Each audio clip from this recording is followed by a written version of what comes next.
السلام عليكم ورحمة الله وبركاته. اللهم صل وسلم وبارك عليك يا حبيبي يا رسول الله. كل عام يا حبايبي وانتم بخير. النهاردة أول صيام ذو الحجة، وربنا يعودها علينا وعليكم بخير إن شاء الله، ويكتب لنا حجة بإذن الله على السنة الجاية بإذن الله. هنعمل بقى النهاردة إيه؟ فرخة مشوية. جبنا بقى طماطماية، بصل، قرن شطة كده، وهنحطهم في الخلاط. وده كمان ليمون على مية بصل على شوية خل، وهنضربهم في الخلاط عشان نعمل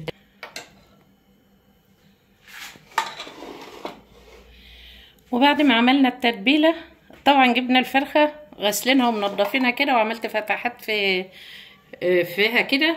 طبعا الفراخ دي انا اللي مربياها، فعلشان كده انا ايه، يعني فراخ بسم الله ما شاء الله. شايفين حجمها؟ حطيناها في التتبيله. هنسيبها اقل حاجه لمده ساعتين ان هي تشرب من التتبيله دي. شفتوا تربيه البيت.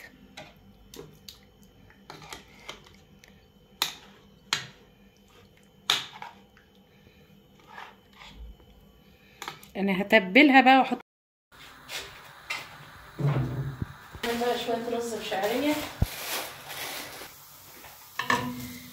حطينا بقى الشعريه بنحمرها، وطبعا غسلنا الرز وايه وحطيناه يتنعم شويه.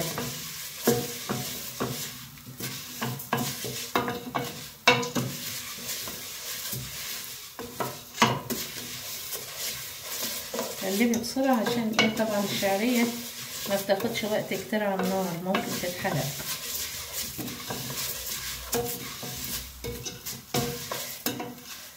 بقى ايه، هنصفي الرز وايه ونحطه على الشعريه ونديله تقليبه كده قبل ما نحط الميه. هجيب باقي الرز بقى ايه واحطه كمان.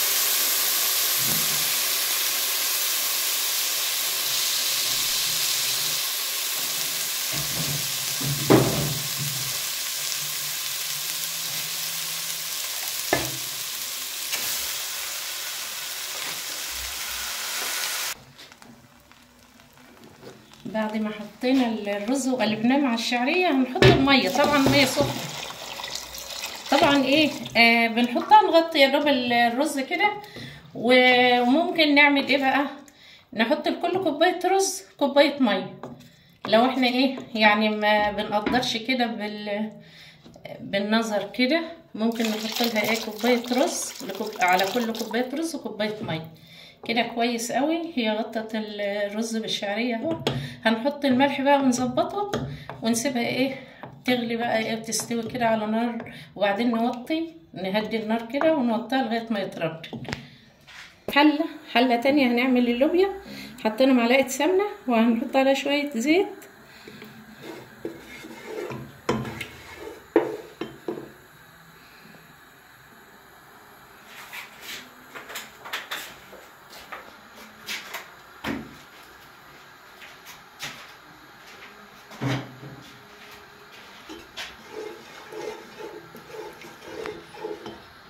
وهنحط البصل. طبعا احنا سالقين اللوبيا ومجهزينها يعني. هنحط بس نحمر البصله ونحط عليها الطماطم، ولما تتسبك هنحط عليها اللوبيا وكده خلاص يبقى خلصت. احنا ايه هنحمر البصل. وعلى فكره كمان ما بحط الصلصه، بصوا في حاجه كده هحطها بتخلي طعم اللوبيا مفيش احسن من كده.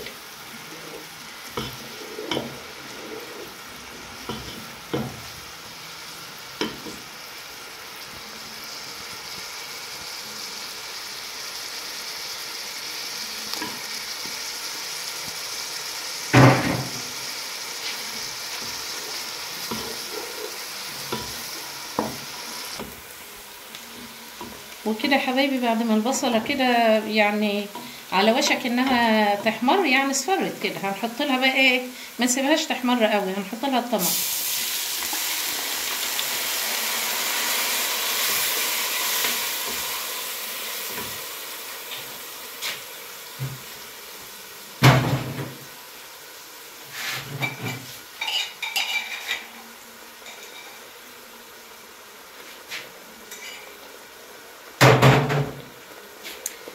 ده اللي انا بقى قلت لكم هيخلي طعم اللوبيا في حته تانية خالص.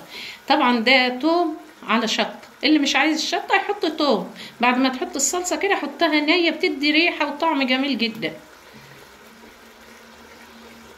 نسيبها تتسبك واحنا مجهزين اللوبيا. بعد كده ايه هنحطها ونحط لها الشوربه وخلاص، يبقى كده خلصت.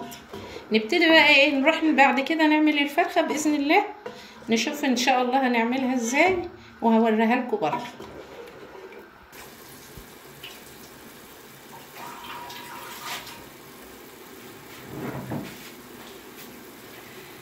وبعد ما الطماطم متسبكت بالطريقه دي، بس طبعا سالقين اللوبيا، هنحطها بقى ونزودها ايه شوربه ونسيبها تغلي، ونسيبها تغلي كده غلوه وخلاص كده اللوبيا خلصت.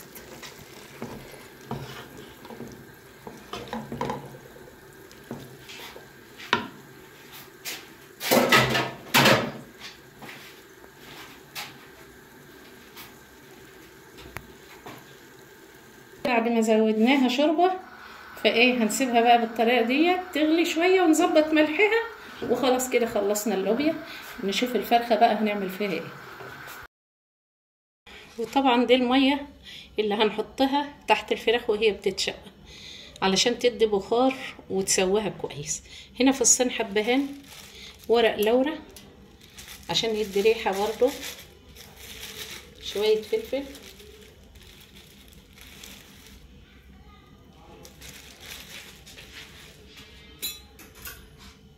هنجيب بقى الشبكه دي وهنحط ايه الفراخ عليها. استنى ما نفتحها كده.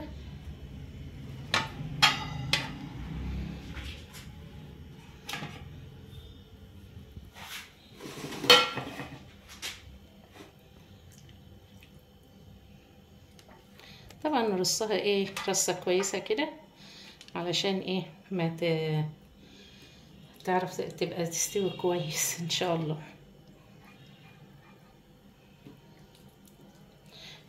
نخليها على الجلد ولا على الظهر احسن؟ بتهيألي كده. لا خليها كده، ولا اقولك على الجلد عشان ايه يستوي كده وينزل الدهون بتاعته. قولولي بقى كده طبعا انا عملتها كده صح على الجلد ولا غلط؟ اهو كلنا بنعلم بعضنا برضو كده.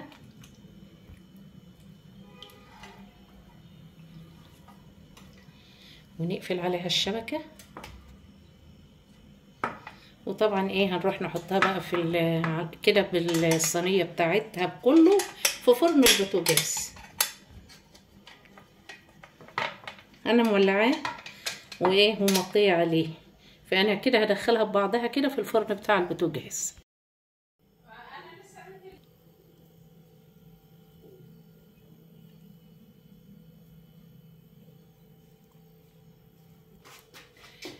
وكده الاكل خلص اهوت. الفراخ طلعت مشويه وجميله، وعملنا تمر باللبن وشويه رز بالشعريه واللوبيا وكده. وان شاء الله بقى ايه نشوفكم في فيديو تاني باذن الله. والسلام عليكم ورحمه الله وبركاته.